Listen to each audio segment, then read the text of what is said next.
अस्सलाम वालेकुम जी, आप देख रहे हैं प्रोग्राम मोहम्मद अकबर बाजवा के साथ।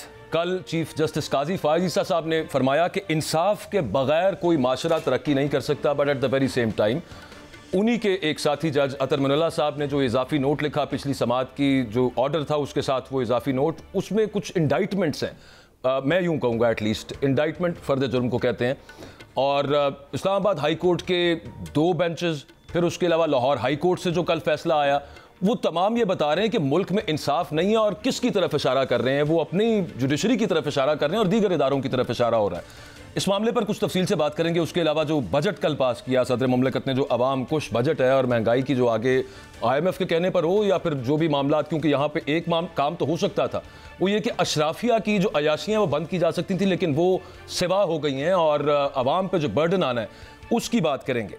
मेरे साथ जो गेस्ट पैनल है मैं आपसे तारुफ करवाता जाऊँ। रबिया बाजवा साहब हमारे साथ मौजूद हैं, सीनियर वकील हैं, थैंक यू वेरी मच, आपने हमें ज्वाइन किया। और 2 बहुत सीनियर जर्नलिस्ट अजमल जामी साहब और ताहिर मलिक साहब, आप दोनों का भी बहुत शुक्रिया जी। मैं आपसे स्टार्ट करूँगा रबिया साहब, इंसाफ माशरे में हो रहा है इस वक्त? मैं बड़ा ओपन एंडेड सा क्वेश्चन है ये। देखिए, इस वक्त जितना मुल्क में क्राइसिस है उसकी बुनियादी वजह यही है कि मुल्क के अंदर जो इंसाफ का सिस्टम है वो बहुत तनज़ुली का शिकार है। बल्कि मैं तो ये समझती हूँ कि कई दफ़ा हम देखें तो लगता है कि कोई सिस्टम एग्जिस्ट ही नहीं करता।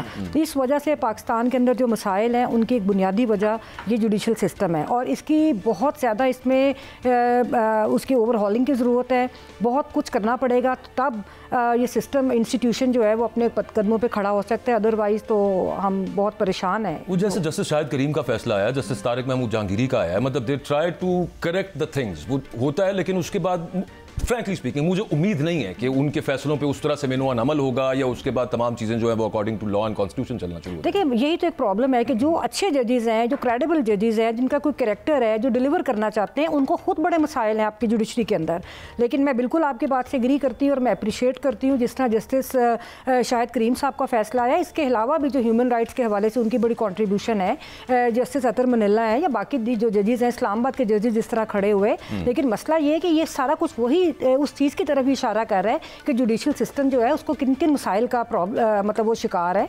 तो इसलिए मैं कह रही हूँ कि इसके लिए बहुत बड़ी लड़ाई भी लड़नी पड़ेगी, बहुत बड़ी एक कॉन्शियस एफर्ट्स करनी पड़ेंगी जो कंसर्न क्वार्टर्स है, जो कंसर्न कॉर्नर्स है। और इसके लिए डेमोक्रेटिक सेटअप है, जब तक पाकिस्तान के अंदर वो नहीं होगा, मैं समझती हूँ कि जुडिशरी जो है उसके अंदर जो हम समझते हैं कि चीज़ें तब्दील लाने की ज़रूरत है वो भी नहीं आएगी। और जब तक जुडिशरी अपनी जिम्मेदारी अदा नहीं करेगी, पाकिस्तान के जो हालात हैं वो दुरुस्त नहीं हो सकते। जामी साहब, एक लाहौर हाई कोर्ट के जो प्रीवियस चीफ जस्टिस से जो एलिवेट हो गए, सुप्रीम कोर्ट चले गए हैं, अब उनके बाद जो अगले चीफ जस्टिस आने हैं वो 3 कायम मुकाम, वो 3 रुकनी कमेटी और फिर सीनियरिटी का प्रिंसिपल होना चाहिए। अच्छा, ये काफ़ी पुरानी बहस तो चल रही है, बट यहाँ पे ये तासुर आ जाना कि यार किसी अब उसमें किसी को फेवर कर दिया जाएगा या अपनी ज़ाती पसंद नापसंद की बुनियाद पे भी अपॉइंट कर सकते हैं किसी को, या हो सकती है अपॉइंटमेंट। और फिर उसके अलावा सुप्रीम कोर्ट आप जहन में रखें, सुप्रीम कोर्ट के अंदर ये जो मखसूस नशिस्तों वाला केस है इसको जोड़ा जा रहा है ना कॉन्स्टिट्यूशनल अमेंडमेंट के साथ, वहाँ पे भी आगे तौसीह देना और वो सब मामला, इन मामलात के अंदर। और फिर काजी साहब का ये कहना कि इंसाफ के बगैर कोई माशरा तरक्की नहीं कर सकता। ये सबसे पहले तो लाहौर हाई कोर्ट का आपने जिक्र किया ना, ये जब से यानी 3 जजेस जब से आपने उस क्वेश्चन में लिए, तो पाकिस्तान में जब भी आप कोई 1 से ज़ायद लोगों के लिए इंतखाब करेंगे तो ऑब्वियसली फिर जो कॉन्स्पिरेसी वो जन्म लेगी। Pakistan is known for this all things. फिर ऑब्वियसली जो लोग उस पैनल के हिस्से हैं, 3 जो जजेस हैं, वो कोशिश करेंगे कि उनका इंतखाब, उस सिलसिले में ऑब्वियसली जो सुप्रीम कोर्ट के जज साहिबान हैं उनका बड़ा अहम किरदार होगा, जो हुकूमत के 5-6 वोट होते हैं उनका बड़ा अहम किरदार होगा, उसके अलावा जो इदारे असर रसूख रखते हैं उनका बड़ा किरदार होगा, बार्स का बड़ा किरदार होगा। आप देखें इस सिलसिले में आसन भून साहब हूँ, आज़म नज़ीर तारड़ साहब हूँ, रबिया साहब इस पर बेहतर रोशनी डाल सकती हैं। इनका हमेशा एक किरदार है। हुकूमत वक्त के जो कानूनी मामलों को डील करने वाले वज़ीर मुशीर होते हैं वो बार्स में एम नहीं जाते, वो बार्स को एमी अखराजात या तरक्याती फ़ंड्स या दीगर फंडिंग नहीं किया करते। और फिर ऑब्वियसली कानून साजी के लिए भी उनके अपने परताव होते हैं। लेकिन अल जहाद ट्रस्ट केस का जिक्र किया जाता है ना, मेरा ख्याल है वो ठीक नोशन। ये एक और केस था, I think Rabia ji can correct me, उसमें ये प्रिंसिपल ले डाउन किया गया था सीनियरिटी वाला। उसके हिसाब से तो शुजात अली खान साहब भी बनते हैं, बट ऑब्वियसली जस्टिस आलिया नीलम जो हैं उनका नाम भी ज़ेर बहस है। बाकी नजवी साहब की भी बड़ी खिदमात है, बहुत ज़्यादा खिदमात है, उनको भी आप इग्नोर नहीं कर सकते। तो इस वक्त जो मैं अगर आप बहसीत सहाफ़ी आपसे अर्ज़ करूँ, गो कि ये मुअज़्ज़ज़ जज साहिबान के मामला थे, हमें बड़े सोच समझ के बात करनी चाहिए। तो मुझे यूँ लगता है बहसीत सहाफ़ी कि जिस तरह से आप देखें जो इन तमाम हजरात के बारे में मीडिया में जो लेंस और कैनवस लगाए जा रहे हैं उससे एक आम फहम साफ़ी भी ये तासुर ले सकता है कि अच्छा जी फ़लाँ हिस्सा जो है रियासत का या वकालत का या कानून का, उसका रुख फ़लाँ जानिब है और फ़लाँ का फ़लाँ जानिब है। तो ये इसमें सबसे बड़ी कदगन है कि जब आपने 3 लोग रखे और उसमें डिस्प्यूट आ गया तो कॉन्स्पिरेसी जन्म दे। जो आपने काजी साहब का जिक्र किया और दिगर का, पाकिस्तान की तारीख़ में जो भी मुनसफ़े आला आया वो ये समझता है कि इंसाफ उसके दौर में सबसे मिसाली था। वो ये समझता है जब तक वो मसनद पे है, उस सीट पे बैठा है, तब तक बड़ी अमन है, शांति है, और जो लोग तनकीद करें उनके फैसलों पर, उनको समझ नहीं है कि जज साहिबान किस मंतक के तहत फैसला दे रहे हैं। हालांकि इन्हीं लोगों के फैसले बाद में नज़ीरें बनती हैं, मिसालें बनती हैं, इनके अदवार के ऊपर फिर सियासी तमासील बनती हैं। सो दे विल बी जज बाय देयर डिसीजंस, और डिसीजंस कितने फेयर हैं उसका तो साथी जज साहिबान जो साथ बैठे हैं, हम तो बात ही नहीं करते, वो जो बात करते हैं, सादा सी बात करता हूँ। डिसीजंस कितने इंसाफ पर मबनी है, उसका अगर आपने पल्स चेक करनी है, पीपल एट लार्ज से या पॉलिटिकल पार्टी से पूछ लें। अगर इंसाफ हो रहा होता तो आज हम इस बहस में नहीं ना पूछ सकते। अगर हम इंसाफ हो रहा होता तो आज ये बहस हो रही होती कि जनाब वो पीपल्स पीटीआई को उसके बाद आज़ाद अरकान को पीटीआई में शामिल हो जाना चाहिए था। इलेक्शन कमीशन ने बल्ला छीने जाने की सही इंटरप्रिटेशन नहीं की है। इलेक्शन कमीशन अब दोबारा से जवाब जमा कराए वो क्या हालात वाक़यात थे। जैसे अतर मंडला के कोर्ट क्या है उसमें 4 सफ़ात में कि क्या इलेक्शन से पहले पीटीआई नामी जमात को लेवल प्लेइंग फील्ड मिली थी। अब इलेक्शन कमीशन इस पर क्या जवाब देगा? ये इंसाफ की मिसाल है। अच्छा, उसमें एक और चीज़ भी आ जाएगी ना, उसके अंदर वो जो धांधली के उन्होंने कहा केसेस इसी के साथ सुनना शुरू कर दें, इलेक्शन कमीशन से जवाब मांगा है, वो टेकअप होगा जब जजेस की मेजॉरिटी जो बेंच पे मौजूद है वो चाहे कि कंप्लीट जस्टिस अंडर 187 हो और वो भी उसके साथ मुत्तफिक हो, तो वो टेकअप तो तब होगा। ताहिर मलिक साहब, ट्रांसपेरेंसी एक बहुत बड़ा इशू है। जामी साहब जिस चीज़ की तरफ इशारा कर रहे थे, ये सीनियरिटी का प्रिंसिपल जब ले डाउन किया गया, ये ज़रूरी नहीं है और ये होना भी नहीं चाहिए कि मैं जज की वैसे परफॉर्मेंस देखी जानी चाहिए, लेकिन ट्रांसपेरेंसी कुछ छानू भी तो पता चले किस बेस के ऊपर हो रहा है। और आप ना करें सीनियरिटी के प्रिंसिपल पे किसी को प्रमोट, लेकिन एट द सेम टाइम उन्होंने पहले कितने फैसले दिए हैं, उनमें से कितने आगे जाके स्टैंड किए हैं, ये चीज़ें मैटर करती हैं। लोगों को पता होनी चाहिए कि नहीं होनी चाहिए। अकबर देखो, बेसिकली मैं प्रिंसिपल बात करनी चाहिए जस्टिस क्या, क्योंकि जनाब की ओपनिंग ये थी ना कि चीफ जस्टिस साहब ने फरमाया कि इंसाफ होना चाहिए और वो इंसाफ कर रहे हैं। लेट्स डिफाइन व्हाट इज़ इंसाफ। वो कहते हैं ना इंसाफ की देवी की आंखें बंद की जाती हैं, दैट इज़ ए सिंबल। ये ग्रीक सिंबल है। सिंबल के मतलब है कि इंसाफ देखता ही नहीं है कि सामने कौन है, वो मर्द है, औरत है, पंजाबी है, सिंधी है, मुसलमान है, क्योंकि उसने रूल्स के साथ तय चल कानून अंदाज कानून। दूसरी एक जो सबसे बड़ा जो पाकिस्तानी माशरे और रियासत का असल इशू जो है, और वो मैं मैडम और अपना जामी की बात से वो हंस करना चाह रहा हूँ कि ये अभी भी अफराद का माशरा है। मैं असल में हिट ये करना चाह रहा हूँ, यहाँ इदारे नहीं हैं। अगर एक सीनियर मोस्ट वकील ये कह रही है कि एक जजेस है वो बड़े क्रेडिबल हैं, बड़े अच्छे हैं, इसका मतलब है हम डार्क एज के लोग हैं, हम फर्द के साथ चल रहे हैं। दूसरा जामी डार्लिंग फरमा रहा है कि जनाब वो चीफ जस्टिस साहब जो भी होते हैं वो कहते हैं मैं बहुत ज़बरदस्त इंसाफ करता हूँ, बाद में नहीं होता। इंस्टीट्यूशन का बुनियादी मतलब है उसमें फ़र्क नज़र नहीं आता। सही, वो चाहे चीफ जस्टिस बाजवा हो, चाहे चीफ जस्टिस मलिक हो, चाहे चीफ जस्टिस अपना जामी हो, वो एक रूल्स के तहत चलते हैं, वो अपना टाइम पूरा करता है, वो चला जाता है। मेरा जो आर्गूमेंट है, इंसाफ तो तब होगा ना जिस सोसाइटी में ये बहस ये हो रही हो सीनियरिटी की, जिसमें ये फैसला हो। और आज जो एक एवरेज जर्नलिस्ट है वो बड़े आराम से जब फुल बेंच बैठा होता है तो वो इंतज़ार करता है अतर बिन उल्लाह क्या बात करें। मतलब एक ज़माना था जो मेरी नौजवानी थी, उस ज़माने में जब हम लोग पढ़े लिखे या ओपिनियन मेकर से मिलते थे तो हमें कान में कहते थे यार पिपली है ही या मुस्लिम लीग किया है। तो अब तो ये आपके जजेस की जो जजमेंट्स हैं वो देर आप पहले ही पता होता है कि ये अब सारा फलां साहब ये बात करेंगे वो बात करेंगे। तो मैं कंक्लूड ये तो आप यही कह रहे हैं कि पहले भी यूं ही था, अब भी यही है। नहीं, फ़र्क ये है ना, पहले पॉलिटिकल डिवीजन था, पहले इदारों में थोड़ी बहुत कोई है थी ग्रेड। नहीं, वो कह रहे हैं ना कि कान में कहा जाता है फलां बंदा पिपली है। अब इससे सूरत-ए-हाल और ज़्यादा डिटीरिएट हो चुकी है। अब पोलराइजेशन उन सहाफ़ियों के अंदर भी आ चुकी है जो कोर्ट कवर करते हैं। आप इसको मिक्स ना करो, पहले let me finish what I want to say. मैं ये कहना चाह रहा हूँ कि रियासत चलती है इदारों के साथ। असल क्राइसिस जो है ना, मैं उधर कंक्लूड करने लगा। असल क्राइसिस है कि यहाँ इदारे नहीं है, ये अशखास का मुल्क है। हमारी रियासत अफराद चलाते हैं और अफराद अच्छे होते हैं, अफराद बुरे होते हैं। उनको ख़त्म करने के लिए आप क्या करते हैं, आप इदारा बनाते हैं और इदारे को आप मुतहद कर देते हैं रूल्स के। तो जब आप अपनी अदालतों के 6 जजेस ये लिखे कि मुझे मोढ़े मारे जा रहे हैं, मेरी फैमिली को तंग किया जा रहा है, यहाँ तो सारे विक्टिम खुद जज बने हुए हैं, तो उन्होंने मुझे क्या इंसाफ देना है? Very true. नहीं, जो बात मैं इससे अखज़ कर रहा था ना, सॉरी आप और जानना चाह रहे थे, बात यह कि जो बहसियत मजमुई जो तनज़ुली या ज़वाल है ना माशरे के तमाम इकाइयों में, वो इधर भी है। फॉर इंस्टेंस ये मलिक साहब हमारे उस्ताद हैं, he will vouch for that कि क्या ये बात फैक्ट नहीं थी कि कोर्ट बीट रिपोर्टिंग सबसे मुश्किल हुआ करती थी, क्योंकि आप उसमें एक लफ्ज भी इजाफी नहीं लिख सकते। अब क्या हो रहा है? अब ये हो रहा है कि अच्छी तरह हमें पता है जो कोर्ट बीट रिपोर्टर हैं, स्पेशली सुप्रीम कोर्ट के, इस्लामाबाद हाई कोर्ट के, लाहौर हाई कोर्ट के, ये 3 के मैं नाम जजेस जब अपना माइंड डिस्क्लोज करेंगे तो उसको रिपोर्ट कर सकते हैं। वजह है जज साहिबान को जब ये शौक हो कि उनके ब्रेकिंग न्यूज के फटे चलें और शायद सुर्खी और लीड चले और उनके ऊपर आज वीलो किसने किया है कि फलां जज ने कमाल कर दिया, फलां वकील की बोलती बंद कर दी, ये थंबनेल्स आ रहे हैं।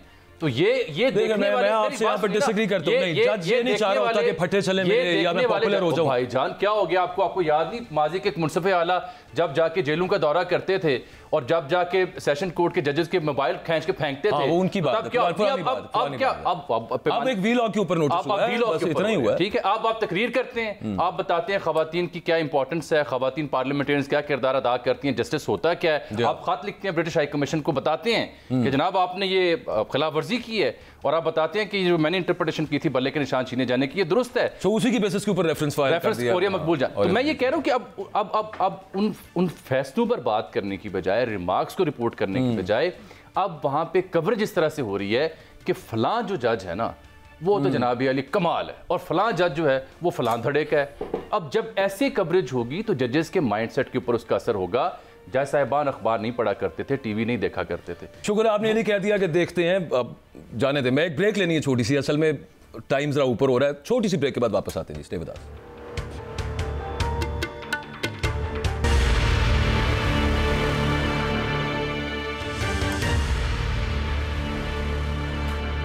वेलकम बैक जी। लाहौर हाई कोर्ट के जो साबिक चीफ जस्टिस थे, उन्होंने एक दो मामला को उठाया तो उनके ऊपर रबिया बाजवा साहबा ये इल्ज़ाम लगने शुरू हो गए कि पहले इनके ऊपर ये केस था, ये इन्होंने ये मुराद दी थी, या ये वजह जिसकी वजह से ये मतलब उनको टाइटल दे दिया, इमरानदार हो गए और वो एक पार्टी का साथ उनके ऊपर ठप्पा लगाना शुरू कर दिया।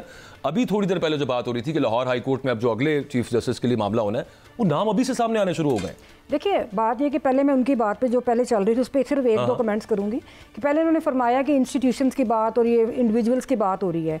तो बात ये है कि जब पाकिस्तान के अंदर इंस्टीट्यूशंस बनने नहीं दिए गए और उसी कश्मकश में जो लोग अपना रोल प्ले कर रहे हैं, तो मेरा ख्याल है कि उनको भी अप्रिशिएट करना चाहिए। और दूसरी बात ये है कि अब ये सारा सिस्टम एक्सपोज हो गया। पहले था ना कि एंटी पीपल्स पार्टी और प्रो पीपल्स पार्टी, अब इस वक्त जो डिवीजन है वो बड़ी खुशाइंद है। ये एक बहुत अच्छी चीज़ है। मेरा ख्याल है जो एक अवामी जदोजहद जो थी वो एक अब फैसला कुन मोड़ पर आ गई है। अच्छा, दूसरी बात ये थी कि आपने बात की सीनियरिटी के हवाले से, तो अगर इंस्टीट्यूशंस बनाने हैं तो फिर वो इसी तरह बनते हैं कि ABC जो भी आए, हमें किसी इंडिविजुअल से कोई गर्ज नहीं है, जो भी जिसकी बारी बनती है, जिसका उसको चीफ जस्टिस या एलिवेशन होनी चाहिए। बिल्कुल। और दूसरी बात ये भी बात होती रही हमारे इंस्टीट्यूशन के अंदर, हमारे मुतालबात भी रहे हैं कि अगर आप करना चाहती फिर उसको स्ट्रक्चर करें। जब तक ये स्ट्रक्चर नहीं होगा, कोई आपने आज तक जुडिशरी पूरी दुनिया को, आप पूरे पाकिस्तान को जजमेंट्स देते हैं, आप एम्प्लॉयमेंट के हवाले से भी जजमेंट्स देते हैं, क्यों आपने आज तक अपनी इंडक्शंस के हवाले से ऐसे क्लियर रूल्स नहीं बनाए कि इन हालात में इस तरह की इंडक्शंस होनी चाहिए, इस तरह जो भी मेरिट और क्राइटेरिया है। दूसरी बात, हम दो चीज़ों को इंटरमिंगल नहीं कर सकते। एक है बेसिक अपॉइंटमेंट्स जुडिशरी के अंदर, उनके ऊपर भी हम हमेशा बात करते रहे, आवाज़ उठाते रहे कि वो भी दुरुस्त नहीं होती। और दूसरी बात है एलिवेशंस की। जब एक जुडिशरी के अंदर एक जज बैठा हुआ है तो मेरा ख्याल है कि फिर सारे जजेस बराबर ही हैं। जब एक बैठा हुआ जिसकी बारी आप उसको बड़ी दफा ये हुआ है ना कि आपने इसको एलिवेट किया तो उस पे लग गया कि ये फलां बंदे ने। अच्छा, साकिब निसार साहब आप देख लीजिए, पुरानी मिसाल आपको एक दे रहा हूं, फिर उसके बाद वो कैसे खिलाफ हो गए थे नवाज शरीफ साहब के, और उन पे क्या था कि ये साकिब निसार साहब को नवाज शरीफ साहब ने प्रमोट करवाया। ये भी हम तो फिर अगर कोई अपना माइंड इस्तेमाल करके आगे फैसले करता है, मामला करता है, तो फिर ये इल्जामबाजियां भी नहीं ना। देखिए, अगर कोई गलत फैसला करता है उसके लिए आपके पास पूरी कार्रवाई आप कर सकते हैं सुप्रीम जुडिशल काउंसिल के अंदर। दूसरी बात है जस्टिस काजी फायज ईसा साहब,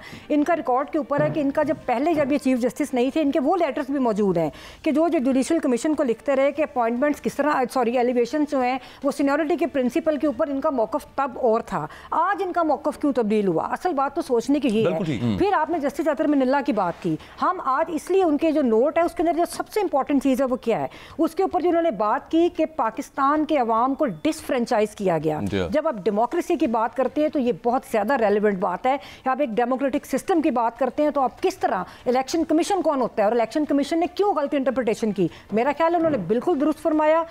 वो तमाम केसेस जो हैं वो बेसिकली PTI या सुन्नी इत्तेहाद काउंसिल के नहीं है, वो बेसिकली पाकिस्तान के अंदर काजी साहब की तरफ से आ जाना चाहिए था, उन्हें फैसले में में खुद लिखवा देना मैं एक बात करती वो कह रहे थे कि मेरे फैसले मैं ये कहती हूँ कि वो केसेस आपकी बड़ी मासूम ख्वाहिश नहीं, एक सेकंड, वो केसेस पीटीआई के या सुन्नी इत्तेहाद कौंसिल के नहीं, वो पाकिस्तान के अंदर जमहूरियत का मुकदमा है जिसके ऊपर जस्टिस अतहर मिनल्ला ने बिल्कुल लॉजिकल बात की। और दूसरी बात, आर्टिकल 187 का मतलब है कि जो जस्टिस फाइज ईसा भुट्टो को आज रेफरेंस में उन्होंने अपने तौर पर इंसाफ देने की कोशिश की, ये कॉस्मेटिक जस्टिस है। हम कॉस्मेटिक जस्टिस से निकल के सब्सटेंशियल और कंप्लीट जस्टिस की तरफ अगर आना चाहते हैं तो ये वो मुकदमा है, और वो बिल्कुल दुरुस्त है। इंटेलेक्चुअली भी उन्होंने बहुत दुरुस्त बात की, और ये तमाम मुकदमात को इकट्ठा सुना जाना चाहिए सुप्रीम कोर्ट के अंदर, ताकि पाकिस्तान के अवाम को इंसाफ मिल सके। नहीं सर, इंसाफ अवाम को मिले। उसके अलावा जो इस वक्त कल जामी साहब जो बजट पास हुआ है, मतलब उसके अंदर मैं ये कहता हूँ कि आपके हालात ऐसे हैं, बड़ी मुश्किल से जी हम डिफ़ॉल्ट से बच गए, फिर उसके बाद IMF की कई शर्तें आपको माननी पड़ेंगी, वो हो गया सारा कुछ। अच्छा, अपने ऊपर कुछ नहीं लगाया, तनख्वाहें अपनी बढ़ा ली हैं, मुराद अपनी बढ़ा ली हैं, और हर जगह के ऊपर अपने आप को सब्सिडीज उसी तरह से बरकरार हैं जैसे पहले थी। मैं अर्ज़ करूँ मालिक साहब से इजाज़त के साथ, आलिजा अभी 2 या 3 रोज़ पहले जो पार्लियामेंट लॉजेस की तज़ीन व आराइश के ऊपर स्टोरी आई है, हमारी कुलीग आमना अली उन्होंने स्टोरी छापी, मैंने उसकी तहकीक भी की। यानी हर साल कम से कम 1.5 अरब रुपया जो है ना पार्लियामेंट लॉजेस की तज़ीन व आराइश के लिए दिया जाता है। CDA ने मांग की, बताया गया एक कमेटी है हाउस की, सेनेटर्स की, जो पार्लियामेंट लॉजेस के मामलात को हाउस को डील करती है, और उसमें MQM तमाम सियासी जमातें भी हैं।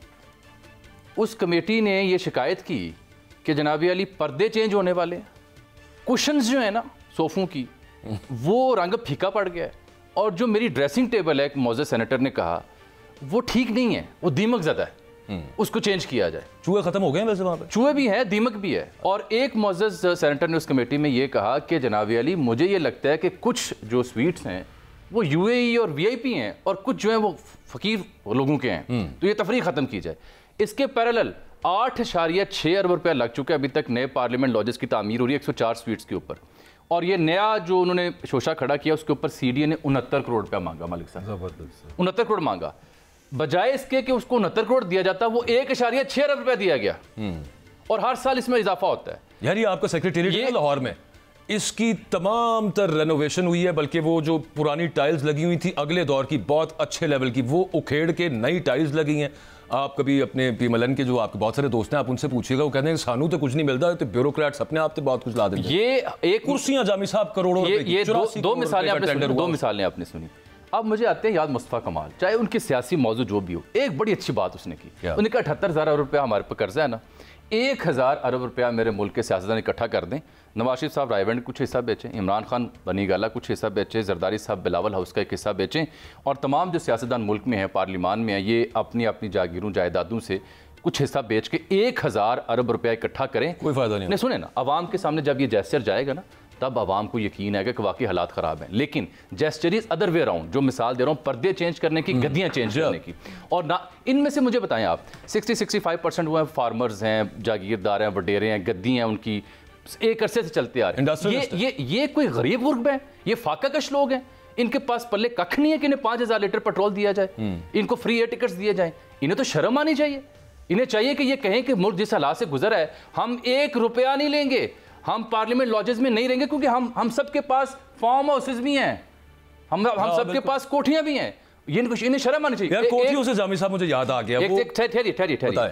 अब आप कह रहे हैं अवाम कैसे भुगत रहे हैं और आम असर कैसे हो रहा है। एक शख्स है जिसका, हमारे कुलीग एक जो वर्कर है हमारे साथ, मीडिया वर्कर, उनका बिल आया है 16,855 रुपये इस महीने का, बहुत छोटा सा उनका यूनिट है। अब आपको पता है उसमें इलेक्ट्रिसिटी ड्यूटी लगी है 200 रुपया, टेलीविजन फीस आई है 35 रुपया जो कोई नहीं देखता PTV, जनरल सेल्स टैक्स लगा है 2560 रुपया, आगे सुनते जाएं, और जो FC सरचार्ज है 681 रुपये, क्वार्टरली टैरिफ एडजस्टमेंट लगी है 727 रुपये। ये FC फ्रंटियर कॉन्स्टेबलरी अल्लाह जानता है। अच्छा। सर्विस रेंट और मीटर रेंट अभी नहीं डाला, शुक्र खुदा, क्योंकि वो किसी और महीने डाला जाएगा। इसके अलावा GST ऑन FPA ये भी नहीं डाला। एक पूरा यानी 10 खाने हैं जो अभी खाली छोड़े गए हैं, 6 मुख्तलिफ टैक्स लगा के उस शख्स का बिल बना है 16,896 रुपये। अब इसमें असल बिल था 10 से 12,000, 4 से 5 हज़ार रुपए का उससे टैक्स लिया गया है सिर्फ और सिर्फ 500 यूनिटों के ऊपर। कोई जो आप पहले बात कर रहे थे ना कि ये अपना कुछ बेचें, मुस्तफ़ा कमाल साहब ने जो ओपिनियन दिया है उसके बाद होना पता है क्या है, वो दोबारा एक दफा गर्दिशी कर्जा उतरना और फिर दोबारा उसी साइकिल के अंदर ऐड हो जाना। हमने खत्म, हम उनको करें ना आईपीपीएस के कॉन्ट्रैक्ट को, गोल्फ क्लब्स जो बने हुए हैं जी बेचें। मैं कहता हूँ उसकी कम से कम लीज ही बढ़ा दें थोड़ी सी। देखिए ये मामला इस तरह का नहीं है बड़ा कि हम कहते हैं कि ये असेंबलीज जो है सरमायादाराना जमहूरियत जो है। पूरी मॉल रोड के ऊपर आप देखिए ये जो जीओआर बना हुआ, कितनी प्राइम लैंड के ऊपर कोई जरूरत है आईजी साहब को वहां पे 16 कनाल के घर में रहने की, या चीफ सेक्रेटरी साहब को 20 कनाल के घर में रहने की और 25-25 मुलाजिमीन रखने की। मलिक साहब हुआ पता है क्या है, टैक्स एग्जेम्प्ट किया है अफसरान को कि वो प्रॉपर्टी बेचें, प्लॉट बेचें, यानी कि डीएचए में आपका वैसे माशाल्लाह है भी डीएचए में, डीएचए में नहीं मैं वैसे उनको बता रहा हूँ कि मेरी मोहब्बत साबित होती है ना इस मुल्क से, इस रियासत से, वो ये कहना चाहते हैं। एग्जैक्टली। तो वहां पे आपके पास कोई, आप अमीर कबीर बंदे हैं, 2-2.5 आपके पास वहाँ 2 प्लॉट पड़े हैं, 2-2 कनाल के 4 प्लॉट पड़े हैं, आप जितने मर्जी बेचें आप पे कोई टैक्स नहीं है। एक गरीब बंदा जिसकी घर में कोई आफत आ गई है, कोई इमरजेंसी हो गई है, वो 5 मरले का उसकी जमा पूंजी पड़ी हुई प्लॉट पड़ा हुआ है, वो बेचे, 2 मरले का बेच दे, उन्होंने टैक्स कर देना, उससे टैक्स ले लेना है, खुद नहीं इन्होंने टैक्स देना। अच्छा पहले तो मैं ये खाली जनाब ने पहले तो ये जो रोमांसिज्म है ना, जज्बाती है, जिसका अपना जामी बड़ा चैम्पियन है, दाता साहब मेंटालिटी, पैसे दे दो, चंदा दे दो, अपना अपना हिस्सा पो। रियासतें इस तरह नहीं चलती है, इस तरह फैमिली चलती है, मामे चाचे के घर चलते हैं। रियासतें अकल से चलती हैं, सिस्टम से चलती हैं। ज़रा 2 मिनट सुनो मुझे प्लीज़। 2010 में जिसको रियासतें पाकिस्तान कहती हैं, ये 1500 अरब मेरे से टैक्स लेती थी। कितना? 1500 अरब। पिछले साल, इससे पिछले साल इस रियासत ने कहा हम 30% आपका ना टैक्स ज़्यादा लेंगे आपसे। इस बार वो जा रहे हैं को तकरीबन 9400 पे, 9400 रुपये। अब इस रियासत ने फैसला किया, रियासत से मुराद हुकूमत, कि हम 40% इजाफा करेंगे और अगले साल 12,500 अरब आपसे टैक्स लेंगे। पॉइंट सिंपली है, मतलब मैं ये मुल्क को दरबार ना आप समझो, मज़ार ना समझो, जिस तरह ये कह रहा है चादरें ले और अपने अपने देगा पका दो, मुल्क कभी इस तरह नहीं बदले। यार मुझे लेट मी फिनिश। नहीं तुम इसके बाद नहीं रूहानियत पे नहीं जा रहा मैं, तुम्हारे को चंदा मेंटालिटी पर डिस्कस कर रहा हूँ कि अमीर लोग पैसे देते मुल्क बदल जाएगा। मुल्क इंस्टीट्यूशन से बदलते हैं, आपको सेंस बनानी पड़ती है, पॉलिसी बनानी पड़ती है। सिंपल पॉइंट ये है कि 2010 में ये रियासत 1500 अरब मेरे से टैक्स लेती है और मेरी एजुकेशन पे कितने पैसे लगाती है, मेरी सेहत पे कितने पैसे लगाती है, मेरे इंफ्रास्ट्रक्चर पे कितने पैसे लगाती है, मेरे साफ पानी पे कितना पैसे लगा रही है, वो स्टडी कर लो। अब पिछले साल इन्होंने 9,500 पे चले गए, अगली दफ़ा इन्होंने 12,500 पे जाना है। सारे सवालों का जवाब हो जाएगा। मैं तुम्हें अब जवाब देने लगूँ। मैं I would like to quote Ejaz Gohar, जो साबिक वज़ीर है निगरान का। वो कहता है कि इस रियासत का, यानी कि 4 सूबे, फेडरल हुकूमत, जितने महकमे, उनका खर्चा वो बता रहा है 25,000 अरब। कितना? 25,000 अरब से ये रियासत चल रही है। हफीज पाशा साहब की रिपोर्ट थी ये गोहर एजाज को मैं कोट कर रहा हूँ। ठीक साहब वो कह रहा है पाकिस्तान की रियासत का जो अपना खर्चा है ना, that is 23% of your GDP। तो जो इतनी नॉन प्रोडक्टिव सोसाइटी होगी जो 25,000 अरब सिर्फ तरहाओं मरात अपने चलाने पे लगा देगी, वहाँ किस तरह डेवलपमेंट हो सकती है? वहाँ किस तरह ये जो तुम लोगों ने मोशनलिज्म रखा है कि मीरों से पैसे ले लो 1,000 अरब, मैं तुम्हें 25,000 अरब बता रहा हूँ। तो सारी बात ये है डार्लिंग कि जब तक ये रियासत अपने अखराजात को कंट्रोल नहीं करती, और ये अपने लिए हुए अखराजात का एक ही मकसद है, सजना महफिल हसन तेरे लिए सजाइए, वो पैसे ले रही है मेरी डेवलपमेंट के लिए, तो वो तो अपने लॉजेस बना रही है जो ये आर्गूमेंट कर रहा है। ये तो अपने डिफेंस के लिए सारा काम कर रही है। इसने कहा कि जो और जो सरकारी मुलाजिम है वो रियल स्टेट बेचेगा, कोई टैक्स नहीं। तुम बेचोगे तो नॉन फाइलर हो तो 45%। मैं अगर तरह लेता हूँ, लेना तो GNR तो तरह 45% कट लगेगा और ऊपर से 10% GST लगा दिया। पॉइंट क्या है? ये रियासत सिर्फ अपने बजट बना रही है। 25,000 अरब के इतने बड़े एक्सपेंस से तुम जितने मर्जी ये रियासत देख रही है ना, वो ये इसके बाद ये बोलेगा, इसके बाद ये बोलेगा, मलिक साहब उसी चीज पे आ रहे हैं जो इसके बाद ये बोलेगा कि इनको अपने अखराजात कम करने हैं। वो ये जो मुस्तफा कमाल की एक ये फंडिंग जो कह रहे हो, मुहिम कह रहे हो, मुहिम से नहीं चलता। मैं मुस्तफा पे क्रिटिसिज्म चले ना चले और बात है। पॉइंट ये है कि ये रियासत का इतना बड़ा पेट हो गया, इतना बड़ा पेट हो गया कि आप जितने मर्जी चंदे इकट्ठे कर लो, कुछ नहीं होगा। अब तुम्हारी बात मैं अर्ज कर रहा हूँ जी, बात मेरा ख्याल है ये है, जो असल चीज़ है कि ये बेसिकली अभी भी कलोनियल रियासत है जहाँ की अशरफिया कुछ ऐसी कुव्वतों के साथ है कि जो पाकिस्तान के लोगों का इस्तेसाल कर रहे हैं, एक बात। दूसरी बात ये है कि देखिए इसमें फ्यूडलिज्म भी है, जो रही सही कसर है सरमायादाराना जमहूरियत ने वो पूरी की। तीसरी बात ये है कि ये सिक्योरिटी स्टेट बनी हुई है, इसको बेसिकली वेलफेयर स्टेट होना चाहिए, लेकिन इसको सिक्योरिटी स्टेट बना के तो आपके पास इतना सरप्लस ही नहीं है कि वेलफेयर स्टेट हो सके। आपने किसने सिक्योरिटी स्टेट जो है वो किसने बनाया है? वो मैंने या आपने तो नहीं बनाई। और आप मुझे बजट ऑडिट करके बताएं उनका, आप लेकर आए पार्लियामान के अंदर बजट। तो बात ये कि बात बहुत सारी होनी चाहिए, लेकिन ये तब होगा जब पार्लियामान जो होगी अवाम की नुमाइंदा होगी, जब पार्लियामान पिक एंड चूज के साथ बनाई जाएगी, जब इलेक्शंस के अंदर। और आप एक और चीज़ देखें पाकिस्तान में कि पाकिस्तान में जेन्युइन लीडरशिप का सर उठने ही नहीं दिया। जब वहाँ मिडिल क्लास के जो लोग हैं उनके लिए वो हिम्मत ही नहीं कर सकते कि इलेक्शंस लड़ें। लेकिन एक दफ़ा पहली मरतबा मुझे जो नजर आ रहा है मेरी रिप्रेजेंटेशन भी आ जाए रबिया साहिबा, वो ऑडिट नहीं जो होने फर्क पड़ता है। देखिए ये ग्रेजुअली अगर हम रेवोल्यूशन की बात करें तो फिर मैं नहीं मलिक साहब की गल का जवाब मैं देना है। अच्छा मलिक साहब ब्रेक के बाद आके दे दें प्लीज प्लीज प्लीज एक ब्रेक ले लेते हैं जी, छोटी सी ब्रेक, विल कम बैक।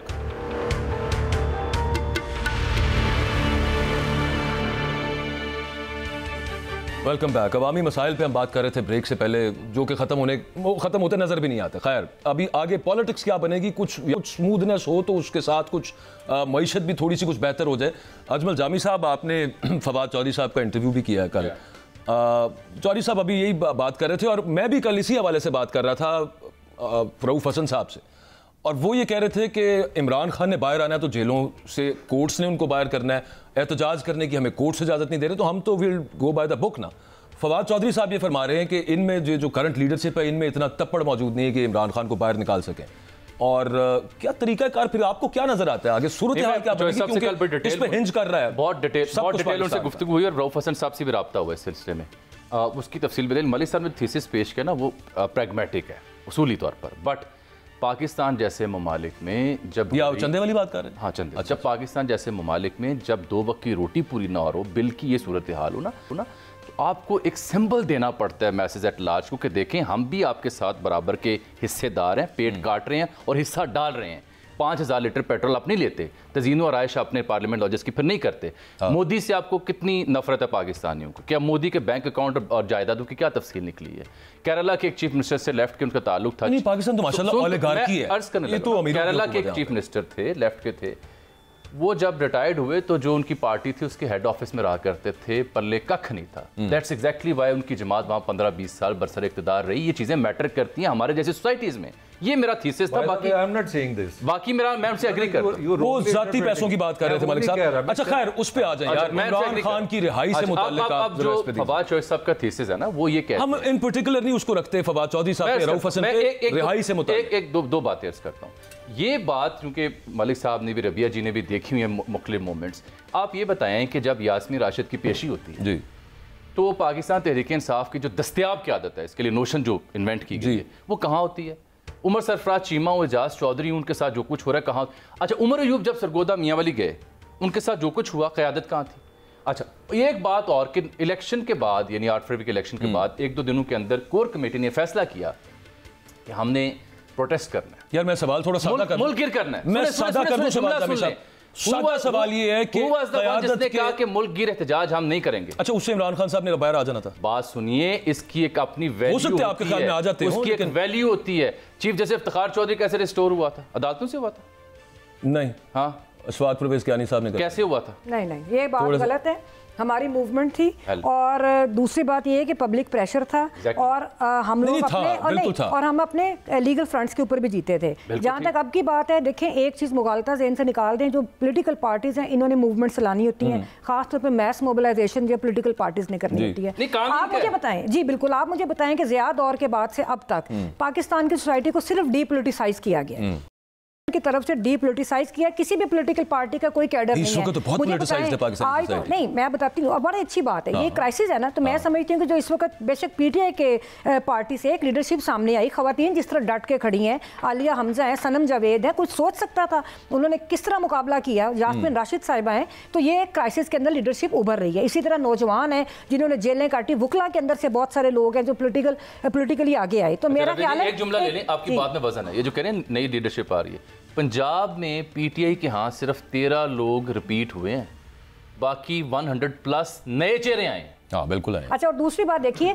ये वो वाहिद इलेक्शन है जो मैंने अपनी जिंदगी में देखा कि जिसमें एक पॉलिटिकल नैरेटिव के ऊपर लोग जीते। फैसलाबाद गए, मैंने चंगेज काकड़ साहब जो हमारे भाई हैं उनका मैंने जुलूस देखा और मैं हैरान रह गई, और उसकी वजह ये थी कि पूरे शहर की पार्टिसिपेशन थी, क्योंकि लोग इस निज़ाम को मुस्तरद कर रहे हैं। अब ये पोलिटिसाइज सोसाइटी है। जहाँ तक वो कल वाली बात है, रऊफ हसन साहब की बिल्कुल ठीक, उन्होंने फरमाया कि इनको लीगल बैटल जो है वो भी करनी पड़ती है, और हर दौर में भुट्टो साहब ने मुझे एक चीज समझ नहीं आती रबिया साहब, मुझे ये नहीं समझ आता कि आपने एहतजाज के थ्रू निकलवाना है बाहर या आपने अदालतों के थ्रू निकलवाना है या फिर टू प्रॉन्ग चलेंगे। देखें, पैरेलल होनी चाहिए। काम होता है, फिर आपस में क्यों लड़ रहे हैं? फिर आपस में क्यों लड़ रहे हैं? बड़ी सिंपल सी बात, अपनी जगह के लिए लड़े। देखिए नहीं, अच्छा ठीक है, आपने अपनी जगह के लिए लड़े। आप देखिए दोनों की बात दुरुस्त है तो फिर दोनों की दुरुस्त। फांसी हुई, नजर भी आ रहा था क्या हो रहा है, लेकिन उन्होंने अपनी बैटल जो थी लीगल वो करते रहे। इसी तरह नवाज शरीफ साहब था, उनके ऊपर भी जब क्राइसिस आया वो अपनी कानूनी जंग लड़ते रहे। तो ये लड़नी पड़ती है, लड़नी चाहिए भी सिस्टम के अंदर जब आप रह रहे हैं। लेकिन इसके साथ मैं ये समझती हूँ कि पाकिस्तान के अंदर जो कमजोरी आई थी एक डेमोक्रेटिक कैडर के अंदर या एक पॉलिटिकल कैडर के अंदर, अब वो दोबारा से इवॉल्व हो रहा है, और एहतजाजी सियासत जो है उसका कोई नेमुल बदल नहीं है, मैं ये समझती हूँ। और आप ये देखें कितना रियासती जबर है इस वक्त, जो रियासती जबर है वो जो पुराना पीपल्स पार्टी के दौर में जब MLD की मूवमेंट चली उससे भी मुझे तो ज्यादा नजर आता है। यहाँ तो सर उठाने नहीं दिया, बुकला के साथ जो सलूक किया गया, तो ये सारा, और PDM 1 और PDM 2, मैं आपको बताऊं कि मैं जिन्होंने इनको मशवरे दिए पॉलिटिकल पार्टीज को, वो इनके दुश्मन है कि जिन्होंने इनको इस तरह मैदान में उतारा इतनी ब्रुटैलिटी के साथ। तो मेरा ख्याल है कि ये एक बड़ी अफसोसनाक सूरत है, लेकिन इसका पॉजिटिव ये है कि एक ऐसा कैडर बन रहा है और ऐसे लोग सामने आ रहे हैं। अच्छा, क्लोजिंग रिमार्क्स आगे हालात बेहतर होते नजर आ रहे हैं, फिर इसका मतलब आपको, अब आपकी बात को अगर मैं इंटरप्रेट करूं तो आप ये कह रही हैं कि मतलब when the going gets tough the tough gets going, और अब टफ खत्म हो जाएगा। इतना नहीं हो सकता था। मैं तो एक एक्टिविस्ट हूं और मुझे हमेशा एक उम्मीद नजर आती है। मैं ऑप्टिमिस्ट हूं और मैं कभी नहीं कहती ना कुछ। मलिक साहब के अंदर बड़ा लावा पक रहा है। मलिक साहब उस वक्त से जो है ना वो कभी इस चेयर के बनने को पकड़ते हैं, कभी ये कर रहे हैं। क्या चल रहा है मलिक साहब आपके अंदर, आगे क्या नजर आ रहा है? इसमें I would agree with her 50 मेरा ख्याल 5% के लोग बदले हैं, पॉलिटिकल पार्टीज़ नहीं बदली। यहाँ पॉलिटिकल पार्टीज़ का एक का नाम है जरदारी जनरल स्टोर, एक है नवाज जनरल स्टोर, एक है इमरान जनरल स्टोर। अब पाकिस्तान के लोगों को समझ आ गई कि यार साड़ी बारी भी आनी चाहिए थी। मेरे ख्याल में रेवोल्यूशन यहाँ फंसा हुआ है। मैं इन दोनों से डिसएग्री नहीं कर रहा, पर्सन इज चेंज, मगर I am depress. Why I am depress? Ultimately political organisation आपको नहीं, मैं नहीं हूँ, क्योंकि हमारे यहाँ सारे अफराद हैं। हाँ, जब जेल में है और इस रियासत ने फैसला किया कि उसको जेल से नहीं आने देना, ये मैं आपको खबर दे रहा हूँ। और ये रियासत बहुत जल्दी शकबाल के हाफ बन गई है शुमाली कोरिया।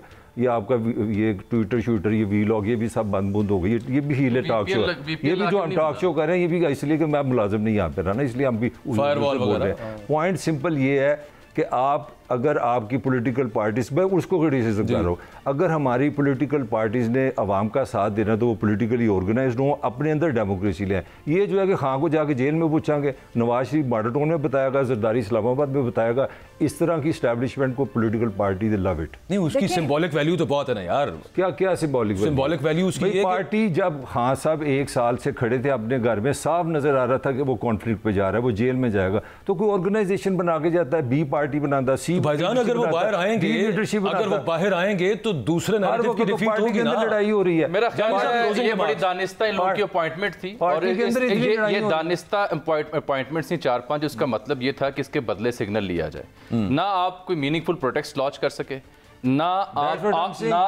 आपने कोई पॉलिटिकल एंगेजमेंट की तरफ जा सके, इंडिविजुअली भी नहीं जा सके, शदीद पॉपुलर ये पॉइंट, और ना आप अपोजिशन के अलायंस के ऊपर जा सके, लेकिन और हट धर्मी सॉल्यूशन। और उम्मीद है आपके नहीं है। देखिए, जो हजरत मौलाना से PTI को उम्मीदें वाबस्ता थी ना, अब कल रात की खबर है कि शायद वो उम्मीदें बाहर आती नजर नहीं आ रही। वो बड़ा PTI को इम्कान था कि अगर मौलाना का इंजन और 6 जमाती अलायंस की वोट्स है ना अपनी जगह पे यार, मतलब अगर वो आइन और कानून के मौलाना के पास ताकत थी ना, मौलाना NOC के बगैर जलसा कर देते थे।